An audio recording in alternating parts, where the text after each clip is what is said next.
George, it's great to see you, and I want to start with what to me seems to be the obvious and biggest question, given all that I know about what makes you tick. Do you believe that the majority of UK citizens will ever vote for full-blooded socialism? No, but then I think that what we define as full-blooded socialism is beginning to change. A country like China, for example, which has many downsides to it, has managed somehow to synthesize both capitalism and socialism and has produced an economic miracle, which is why some people hate it. So it's a moving feast, if you like. It's a work in progress, what socialism is. But individual citizens still working their butts off as hard as they can to earn their crust and keep as much of that as they can, and even inventing brand new companies and setting them up, that gets thumbs up from Galloway. Yes, I'm in favour of that. I'm in favour of small and medium-sized enterprises achieving the maximum support from the state. I believe that the state should control the commanding heights of the economy, not necessarily own them, but command them. That's a subtle edit of Clause 4 of the Labour Party yes, that Blair threw out. It is subtle. Subtlety is my middle name. And you know, as that great Marxist Groucho said, when the facts change, so do my opinions. And John Maynard Keynes on the other side. Are you still a parliamentarian as a Democrat? Yes, and I, if I may say so, I think I was relatively good at it. I achieved awards. Even The Spectator gave me the Parliamentary Debater of the Year award. But I don't think Parliament is the finished article either. I think there are many things wrong with our Parliament, not the least of which is that half of it is unelected and stuffed full of cronies and flatmates and donors. And, you know, when I first went into Parliament 35 years ago now, it was stuffed with the putrefying corpses of the English aristocracy, as I used to say. It's actually got worse. Now it's stuffed with the party donors and cronies and so on. And so Parliament isn't the finished article either. But a directly elected, democratically chosen and removable assembly has to be the way forward for a democratic people like ours. We've known each other for nearly half a century. You've become a reformist. Well, in a way. In fact, the far left used to always call me a reformist. Oh, really? Yes, because I was in the Labour Party and never a communist, never a Marxist or a Leninist, still less a Trotskyist. I was never any of those things. So not a million miles from the likes of Charles Clarke?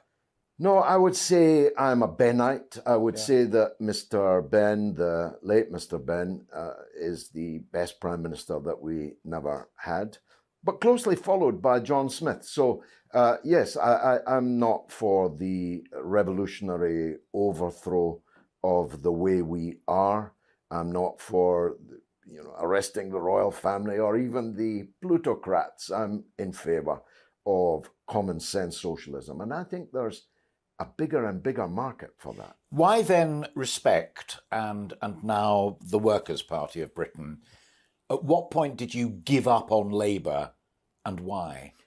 Well, they gave up on me. Tony Blair expelled me from the party in 2003. Yeah, but Mike Gapes hasn't set up a fresh party or many others. That's true. But I still believed, number one, that there was life in the perspective of politics that I had, and two, life in me. If you think about it, I was expelled almost 20 years ago, and I'm still going kind of strong now. So 20 years ago, I wasn't ready for retirement. And I still believed that the stance that I took on the Iraq War, which, by the way, is more or less shared by everybody now, even if they won't necessarily admit it in public, was the right one. And I put it to the test in Bethnal Green and Bow in 2005 and had a triumphant victory, one that was repeated in Bradford West in 2012.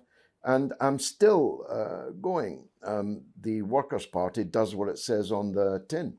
It stands up for the workers above all, the producers of all wealth, and the people who don't have a party now speaking for them. But Labour's it was a caricature. profoundly wrong in the Gulf War, as you just quoted John Smith as one of your great heroes, because he echoed it as well at the time when the party expelled you. You don't incite treason, you don't incite rebellion amongst the armed forces of this country when they are on a mission in the Queen's name and in the country's name. That was a major error of judgment on your part. Except I didn't. That's what they charged me with. But any impartial observer of my stand at the time would deny that. As a matter of fact, I have stood by the troops, for example, opposing their criminalization, putting them on trial and so on. It's the politicians that should be on trial, not the poor infantry. Well, you've made that crystal clear with Tony Blair, which flows directly from all of those events as well. And you've produced a film, a video, and it has a huge audience for it. It's not going to happen. He's going to get his knighthood. You're not going to put him on trial. Has it not become a dangerous fixation for you now? No, I'll never forget what was done, any more than people of a previous generation can forget the Second World War and the crimes of fascism and so on. I still remember every day and force my large social media following to follow every day the crimes of the Holocaust, for example. I'm probably the most prodigious retweeter of the Auschwitz Museum's output, which it's vital that people remember. For fear of repeating all these things. So let me jump ahead to it. That's a crucial point, but you leap ahead to my logic. I was going to come to that in a moment because of your departure from talk radio over allegations of anti-Semitism because of a football club. And you denied it then, as you've just denied it forcefully there. But you do still stand accused in the public mind of being, if not anti-Semitic, profoundly anti-Israel. And an awful lot of Jewish people will say, if you're anti-Israel, you're anti-Judaism. Well, they're wrong to say that. And any serious examination of the history of this conflict would make that clear. Some of the greatest proponents of Palestinian rights and critics of Israel are themselves Jewish. I had one on my show. Gideon Levy of Haaretz newspaper is possibly the most respected journalist and commentator there's ever been in Israel. And you couldn't slip sixpence between his view and mine. So, no, it's a foolish tabloidization to equate opposition to the crimes of a political state with hatred and loathing of a religion or a national group. After all, I'm also one of the main critics of Saudi Arabia, but nobody would accuse me of hating Muslims. Let me link that with where we were previously in the conversation, because allegations of anti-Semitism within Jeremy Corbyn's Labour Party were profound, and Sir Keir Starmer is still wrestling with the aftermath of them, not least, I mean, Mike Gates is one, and other people that have been through that same road. Do you believe that because of that and because of the Iraq War and the rest of it, the Labour Party is now a lost cause? And that your legacy, or part of your legacy, you'd like to be the end of the Labour Party as we now see it? I wish it oblivion. I think it's a lost cause, but not for the reasons that you cite, at least not substantially for those reasons. I now trace the decline of the Labour Party, some of your viewers won't like this, to the turn to liberal, individualistic identity politics, which began long before Jeremy Corbyn. I sort of sensed it happening. At the time, I always say the decline of the Labour Party began when summer schools began to sit in a circle rather than in serried ranks and be talked to by an expert. I remember thinking at the time, well, actually, I'd rather hear the expert. Someone on the programme recently said, encapsulating that or perhaps knocking it forward slightly, and on economic policy and on competition and on the rest of it, it's become Tory light. Yes, although even the Tories are Blairites now. I mean, when I hear people say, and I do all the time, this is the most right-wing Tory government we've ever had and so on. First of all, they must be very young, or they must have lost their memory. They mustn't know about Margaret Thatcher and Keith Joseph and Norman Tebbit and the hobnailed boots of the Thatcher era if they really think that Boris Johnson is the most right-wing prime minister we've ever had. Boris Johnson is himself a liberal. I think the Conservatives and the Labour Party are now both essentially liberal parties. And that leaves a lot of scope for people like Farage and co on the right and people like me on the left. Do you think when you met with Saddam Hussein in 1994 and famously said, "Sir, I salute your courage, your strength, your indefatigability," that in terms of a serious political player in the United Kingdom, you never recovered? Well, you wouldn't be here now, 20... No, well, I would be, because I'm genuinely interested in thoughts. And I speak to people who I've known for a long time who take different views to me, same views as me. But I now look at you, and your first answer, having become a reformist in many senses, I find intriguing. But also I look at you and think, what could have been? And in 1994, in a brilliant, brilliant speech, you left yourself incapable of being repaired. I was being elected to Parliament many times since then, twice, more or less as an independent against the Labour Party. So that wouldn't seem to be a public judgment. It's a journalistic judgment that some have made and some inside the political machine. Yes. But the man who greeted me on the day I returned from Iraq, in the midst of that storm, was the late John Smith, who came into the tea room with his tray of fish and chips and looked around as to where he was going to sit. And he came and sat with me. And sotto voce, he said to me, "Don't trouble yourself about it. It'll all pass." And pass indeed it did. I've never forgotten that. I wrote about it at the time. John Smith was a very great man and a very great loss. And if we hadn't lost him, we never would have had Tony Blair. And therefore, we might not have had the Iraq War. And you might therefore now be speaking to me as a Labour member of Parliament, or, I don't know, perhaps a Labour peer. Well, I know one thing absolutely for sure: it wouldn't be as a peer, because you simply, like many others before you, you'd have simply said no. There isn't a war between the Ukraine and Russia at the moment, as we speak. If Putin decided that for whatever reason he was going to invade Ukraine, would you support him?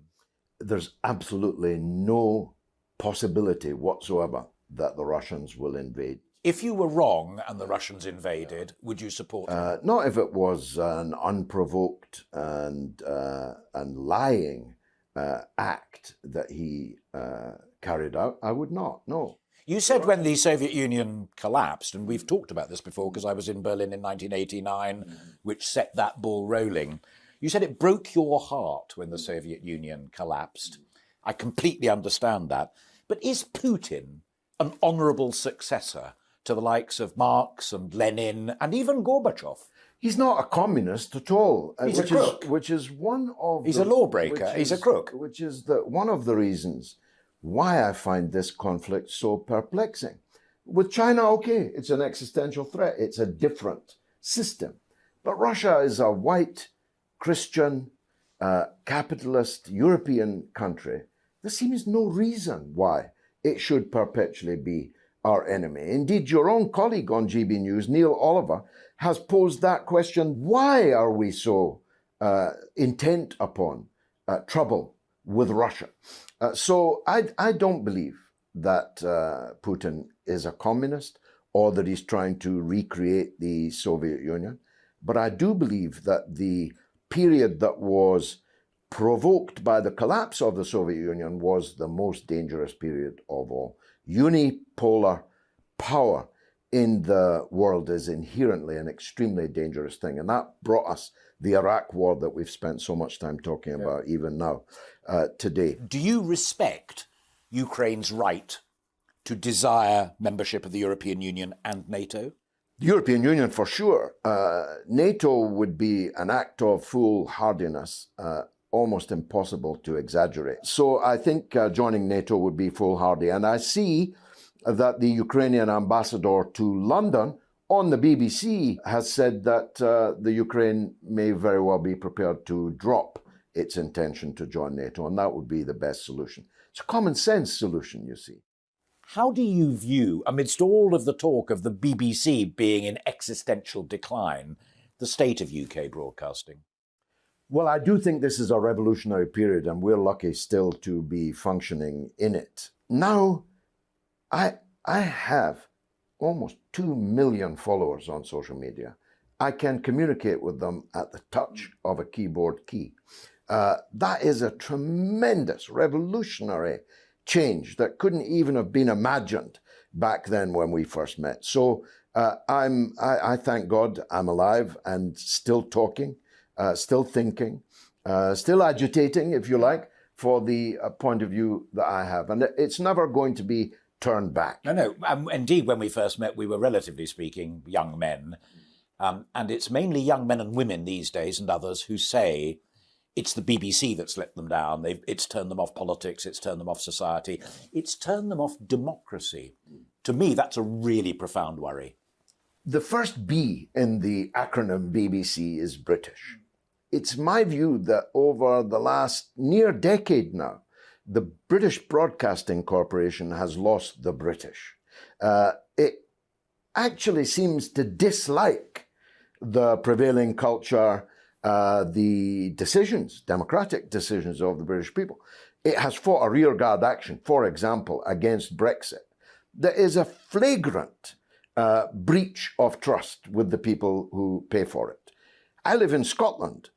BBC Scotland is a flag-waving, banner-carrying, proselytizing advocate for the breakup of the very Britain which pays the wages of the people in the British Broadcasting Corporation. And it has slowly, but now picking up momentum, lost all credibility. And I think the era, and I think we'll live long enough to see it, there'll be no more license fee, there'll be no more cosseting of the privileged echelons of the BBC with their unbelievable salaries.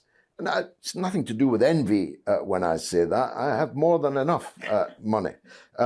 It's that the public are forced as a poll tax to pay inflated salaries for inferior product, and the news product oftentimes seems to be bent upon actually demoralizing the British people rather than bringing them together. You mentioned Scotland there, and you are, the clues in the accent, I've lost mine, but you're profoundly proud of being a Scot, and unusually you are a dyed-in-the-wool unionist, not a conservative and unionist, far from it, but you're a unionist. Do you believe that your side, whether it be Labour, Tory, Liberal or Galloway, have seen off another attempt for Scotland to go independent, or do you think Sturgeon may still one day win the day? I don't think she'll win the day. I think the Scots are too canny to jump over a cliff, at least without having a proper calculation of the coins involved.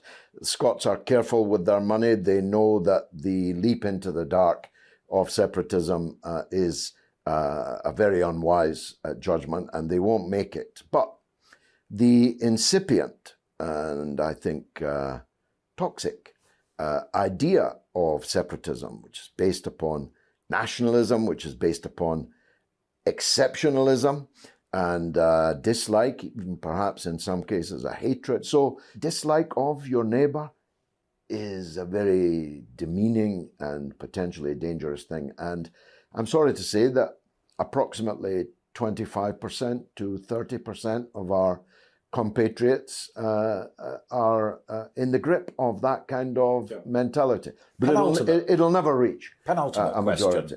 Question. I mentioned Nicola, and you commented upon it.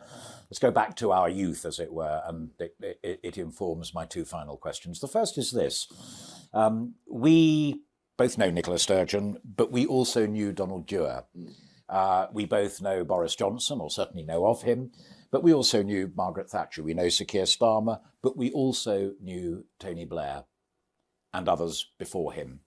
How do you rate the current calibre across the spectrum of those that we are blessed to have leading us or seeking to lead us? I'm glad you asked me that, because I think that if you force me to give one takeaway of how it was then and how it is now, it would be that everyone got smaller.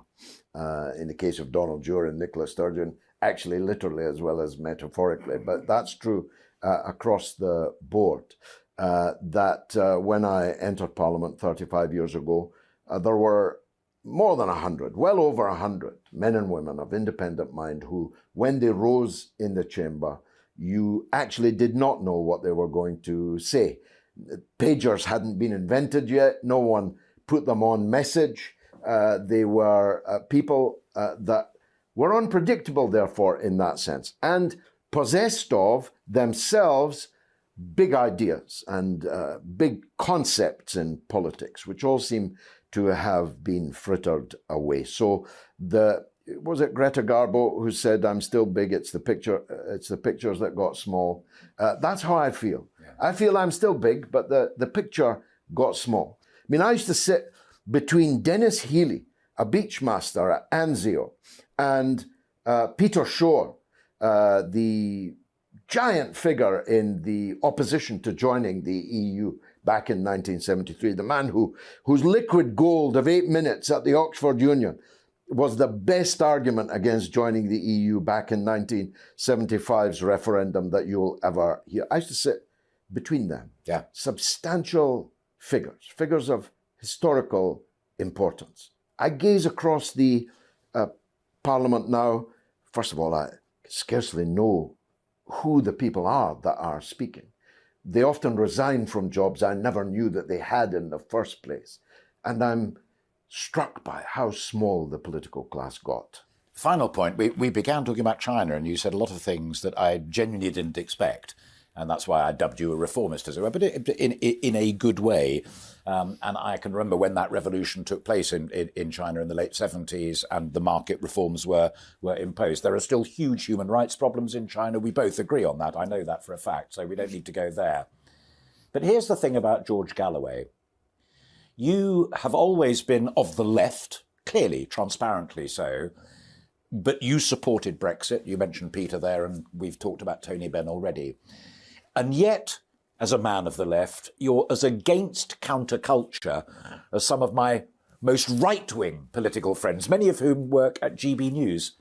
What the heck are you really? Well, never confuse me with a liberal.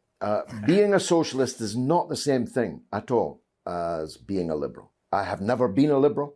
I have always believed that Labour spent too much time worrying about criminals than the victims of criminals. I've always believed in the family. I am the father of 6 children. I'm against drugs. I'm against alcohol. I'm against abortion. I'm against euthanasia, and have spoken and written on these things over many decades. So I am socially conservative and economically radical.